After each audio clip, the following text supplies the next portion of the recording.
Part 2 of the shoulder support. The last one, the support was coming over top of the shoulder. Problem with that one is it can get too tight underneath the armpit on certain people and cut off circulation to the hand.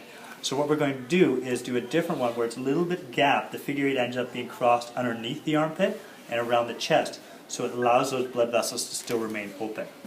So I'm still going to start the same way. I still want to promote that internal rotation. So I'm going to wrap around my bicep to anchor here.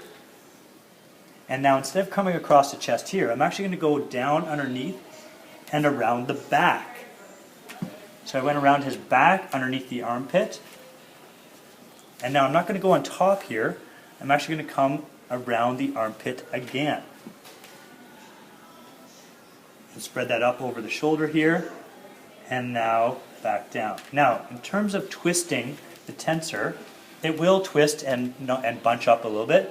But the point here is to try and let it lay as flat as possible.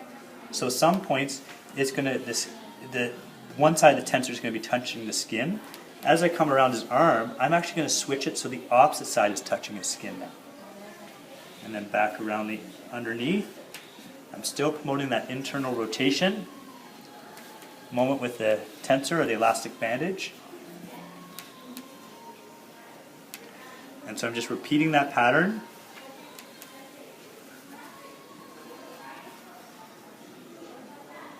So the previous shoulder tape job, or shoulder support with the tensor, resembled a brace called the Sully brace. You can get my head for this actually.